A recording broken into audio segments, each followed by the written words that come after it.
Big news in the world of business and investing. The Corporate Transparency Act, also known as the CTA, has been stopped in its tracks. A federal judge just ruled that this overreach by Congress is unconstitutional. Let me tell you why this is so important to you as a small business owner. This can save you tons of headaches if you have an LLC or a corporation. In this video, I'm going to break down for you why the law was even created in the first place, why it's such an overreach by Congress, and maybe like communistic, and why the courts struck down this unconstitutional law. Let's get into it. What is the Corporate Transparency Act? The CTA was designed to crack down on illegal activities like money laundering and drug dealing and terrorism finance, which sounds great, right? The idea was that every business was going to need to report their beneficial owners, which, by the way, every LLC and corporation already does when you form the LLC, so really unnecessary. And guys, we have laws on the books against things like money laundering and being a drug dealer or terrorism, and we can arrest you and put you in jail for that. We don't need this unconstitutional law to make people like you, the small business owner, have to do a burdensome amount of paperwork, and we're going to get into it. So Congress always spins things in a good way. It'll make the outsider looking in think that they had done this great thing where they're going to make these corporations disclose who they are. But listen, if you're a criminal and you're a drug dealer or you're a terrorist, are you really going to be worried about what Congress says? No, of course not. So what does it do? It puts a burden on the small business owner. It makes it much harder for you to become a small business owner. It's so that they could actually come after you criminally if you misfile yearly. So if you don't tell them that you've moved the office, if you add in a partner and you don't disclose it right away, and I mean right away, like within days, then they would be able to charge you $500 a day, up to $5,000. They'd be able to prosecute you as a misdemeanor. All kinds of bad stuff for you, the small business owner. Thank the Lord that this is not going to be the case of the land. This is not going to be the law of the land. It was an overreach by Congress. The judges saw it. They saw through it. They struck it down. Even jail time, like for not telling the government that you changed your office. If you misfile something or if you forgot to do something, they could prosecute you and put you in jail. That's communism, guys. I'm sorry. I don't know how else to say it, but I'm really glad that it's not the law of the land. Look at the buns on that guy.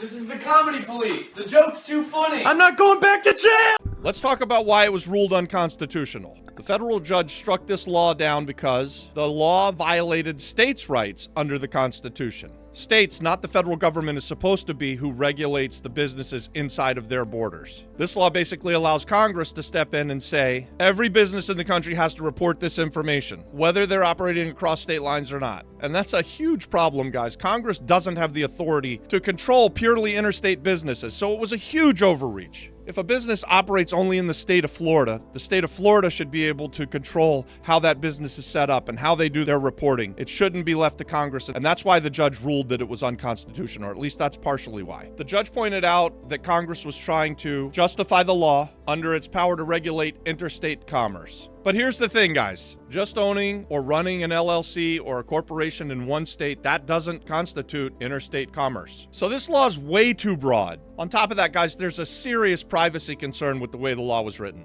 The law forced small businesses to hand over personal information like names and addresses, identification numbers, and they had no clear safeguard for how this data would be stored or used against you. This is such a big deal because the penalties for non-compliance were harsh, and it was really easy to not be in compliance.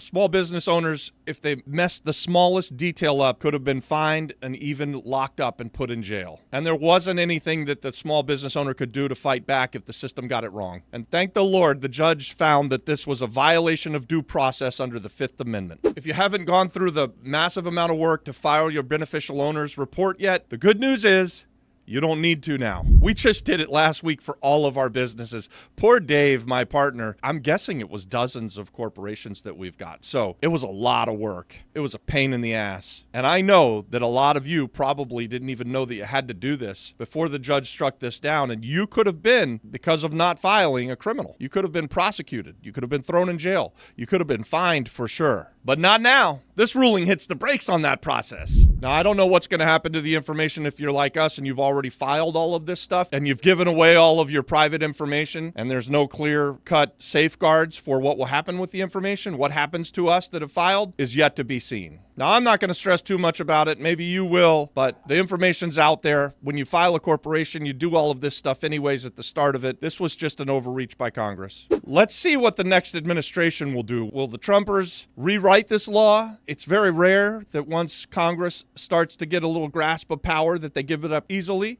So even with the Trump administration, I would think maybe they will try to rewrite this law. But for now, it's been struck down. Hopefully, they just scrap it all together and we go back to the way it was, business as normal, and it makes it easier for the small business owner. Guys, if I were you and I hadn't filed this stuff, I would probably hold on tight, not file it, wait and see what happens. But for now, this is a huge win for small business owners. Now, things could change, so you need to subscribe to the channel, and we'll bring you updates as they come. Now, I'm not saying that everyone's intent behind this law was all bad. It was intended to stop shady deals and shell companies and moving money around for bad actors. But here's the thing. Laws like this always hurt the little guy, while the big corporations, they just keep doing their thing anyways, right? On this channel, we're for the small business. We're for the entrepreneur. We're for the real estate investor. We're for you guys. We want to see you get out of the rat race and get into the good life that the real estate investing can provide. Check out our other content on real estate investing. This was just so important to small business owners. We felt like we needed to make this important video, get this information out. This ruling is a reminder that we have to push back when laws overstep and create unnecessary burdens on the small business owner. Do you agree with the judge's decision like I do? Or do you think, like the communists do, that the CTA was a step in the right direction? If you found the update helpful, hit that like button and share this video, guys. Let's have a conversation about this.